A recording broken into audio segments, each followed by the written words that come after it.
मेरे प्रस्ताव पर हुआ था और मेरे सपने थे कि मैं इस क्षेत्र में जन्मा था, इस क्षेत्र की मिट्टी का ऋण मेरे ऊपर था और उस ऋण को मैं जनता के विकास के रूप में मैं उतारना चाहता था, जिस कारण से मैंने इस बेहद ग्रामीण और पिछड़े हुए इलाके को नगर पंचायत के रूप में इसका गठन कराया। और मेरा सपना था कि जो सुविधाएं सरकार के द्वारा शहरवासियों को दी जाती है वो सुविधाएं हमारे ग्रामवासियों को मिल सके, इस नज़रिए से मैंने इस नगर पंचायत का सृजन करवाया और आज उसका चुनाव है। आपने अपना कोई प्रत्याशी उतारा है क्या? देखिए, यहाँ पर अपना कोई प्रत्याशी नहीं होता है। मैं एक राजनीतिक दल का विधायक हूँ और समाजवादी पार्टी से मैं विधायक हूँ और समाजवादी पार्टी के प्रत्याशी के रूप में विनोद पटेल जी समाजवादी पार्टी के प्रत्याशी हैं और यह कटरा गुलाब सिंह नगर पंचायत की जनता उनको सराखों को लेकर के उनको घुमाने का काम कर रही है, उनको समर्थन देने का कार्य कर रही है। आप अपने विधायकी कार्यकाल में ऐसे कोई 5 कार्य बताइए जिससे कि जनता आपके प्रत्याशी को पसंद करे। मैं आपको वह 5 कार्य बताता हूं जो मेरे अलावा किसी भी विधायक और सांसद मंत्री के द्वारा नहीं करवाया गया था। मेरे के पूर्व विश्वनाथगंज विधानसभा और उसके पहले जो है सदर विधानसभा के रूप में और इसका कुछ हिस्सा गढ़वारा के रूप में जाना जाता था। इस विधानसभा ने बारंबार विधायक और सांसद मंत्री दिया, लेकिन एक भी ऐसा विधायक नहीं रहा जिसने गढ़वारा विधानसभा रही हो या विश्वनाथगंज विधानसभा रही हो उसमें एक भी सड़क 7 मीटर चौड़ी कराने का कार्य किया हो। सभी सड़कें जो उत्तर प्रदेश सरकार के मानक होते थे 3.75 मीटर की सड़कें बनती थी। आप जहां पर जिस बाजार में है कटरा गुलाब सिंह से लेकर के कटरा मेदिनीगंज तक की आप लगभग 20 किलोमीटर की सड़क देखिए, 7 मीटर हाईवे जैसी सड़क मेरे कार्यकाल में मेरे द्वारा बनाई गई थी।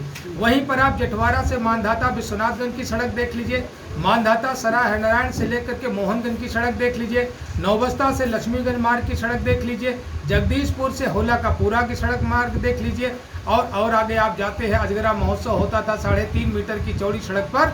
अजगरा स्थल से लेकर के हमने शमशेरगंज तक 7 मीटर चौड़ी सड़क बनाने का कार्य किया। उससे और आगे आप जाते हैं तो लीलापुर साहबगंज तेजगढ़ से चंडीगढ़ धाम तक हमने 7 मीटर हाईवे जैसी सड़क बना करके जनता जनार्दन को समर्पित करने का काम किया। वहीं पर साहबगंज से लेकर के छतरपुर की सड़क हो या सगरा सुंदरपुर से बाबूगंज की सड़क हो या सगरा सुंदरपुर से किठावर की सड़क हो, मैंने 7 मीटर हाईवे जैसी सड़क बना करके लोगों को अपनी जनता को समर्पित करने का कार्य किया। दूसरा कार्य मैं आपको बता दूं, विश्वनाथगंज विधानसभा के मानधाता विकास खंड में 100 करोड़ की विद्युत परियोजना सराय नाहर राय में मेरे द्वारा स्थापित कराने का कार्य किया गया और मेरे ही कार्यकाल में उसका लोकार्पण भी हो गया। मेरे द्वारा गरीबों को पढ़ने के लिए अभी तक एक भी राजकीय डिग्री कॉलेज की स्थापना विश्वनाथगंज विधानसभा में किसी भी विधायक मंत्री के द्वारा नहीं कराई गई थी। मेरे द्वारा गाबी महुआ वन में और किठावर में पूरब गांव में राजकीय डिग्री कॉलेज का निर्माण कराया जा रहा है। तो एक नहीं आपको अनेकों कार्य मिलेंगे। आप बकुलाही नदी पर पुल देख लें, अभी तक आज़ादी के लगभग 65 वर्षों में सई नदी पर 4 पुल बने थे। आप विश्वनाथगंज विधानसभा के हिस्से में दौरा करके देख सकते हैं। और मेरे 7 साल के कार्यकाल में बरेन घाट का पुल हमने दिया, खजुरी घाट का पुल दिया, आपको पहाड़पुर ताला घाट का पुल हमने दिया, आपका विषई घाट का पुल हमने दिया, आपका बहुचरा घाट का पुल हमने दिया, छतरपुर घाट का पुल हमने दिया। इस तरीके से 7 पुल मैंने मोहैया घाट का पुल दिया, 7 पुल विश्वनाथगंज विधानसभा में दिया। सई नदी पर 7 पुल बनना एक बहुत बड़ी उपलब्धि है। आज़ादी के 65 वर्षों में केवल और केवल 4 पुल बने थे, यह आपकी उपलब्धि है। बकुलाही नदी पर हमने जो है बड़ा पुल 17 करोड़ का पुल दिया है।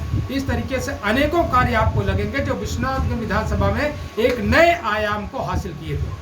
नगरीय निकाय चुनाव में जैसा कि आप यहाँ कटरा में अपना सपा का प्रत्याशी चुनाव लड़ रहा है विनोद पटेल जी, रानीगंज में भी सपा ने प्रत्याशी उतारा है क्या?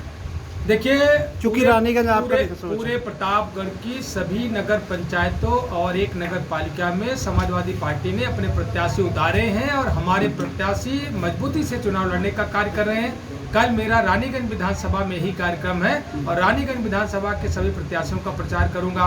नगर पालिका के प्रत्याशी का भी प्रचार करने जाऊंगा। मैं बनारस का प्रभारी हूं, मुझे भी वहां पर जाना है प्रचार करने। अभी इसके पहले भी गया था, प्रयागराज में भी प्रचार कर रहा हूं।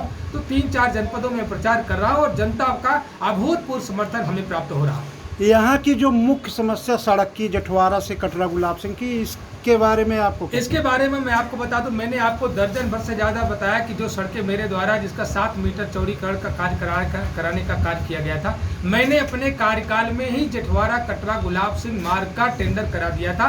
आरईएस विभाग के द्वारा इसका टेंडर किया गया था और एक कार्यदायी संस्था का बांड बन गया था, लेकिन यहाँ के स्थानीय जनप्रतिनिधियों की उदासीनता की वजह से वह टेंडर निरस्त करना पड़ा। चूँकि जो फर्म ने कहा कि मेरा शोषण हो रहा है, जो नेता हैं हमारा शोषण कर रहे हैं, मैं इन परिस्थितियों में मैं सड़क बनाने का कार्य नहीं कर सकता हूं, वह अपना टेंडर छोड़ करके भाग गया।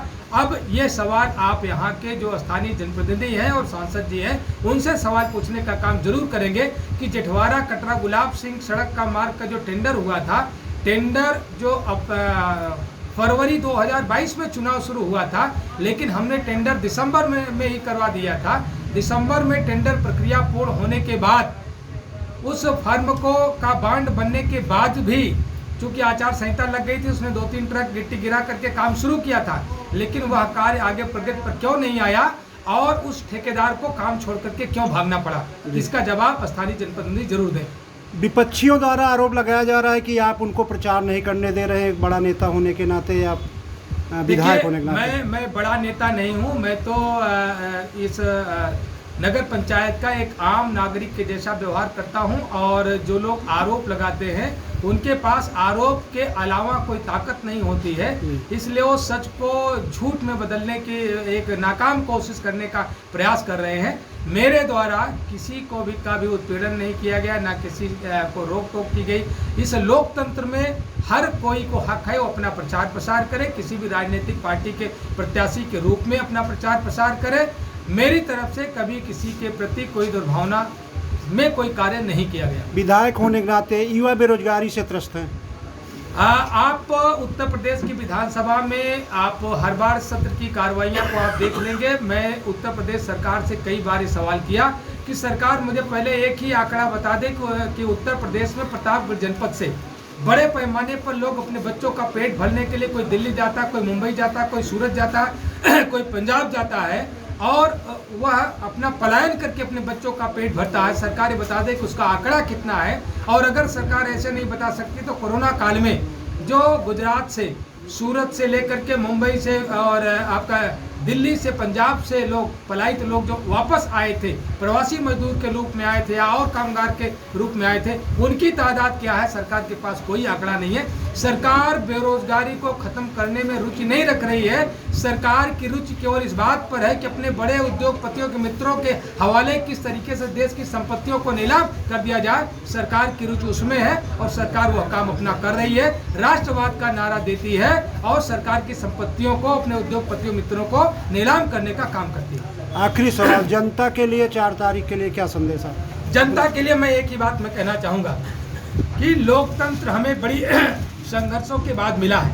न जाने कितने लोगों ने अपनी कुर्बानी दी और शहादत दी, उसके बाद हमें आज़ादी मिली है, वोट देने का अधिकार मिला है। बाबा साहब के सपने को साकार करने के लिए वोट दें, ना लालच में वोट दें, ना शराब पी करके वोट दें, ना साड़ी लेकर के वोट दें, ना पैसा वोट लेकर के वोट दें और ना डर करके वोट दें। अपनी खुली भावना के साथ जो प्रत्याशी उनके बीच में जो उनका भविष्य हो सकता है, जो उनके सुख दुख में उनके कंधे से कंधा मिला करके खड़ा हो सकता है और जो ईमानदारी, जिसने ईमानदारी का प्रमाण दिया हो, उसके साथ लग करके मतदान करें। मैं जनता के साथ हूँ। जी बहुत बहुत धन्यवाद विधायक जी, धन्यवाद।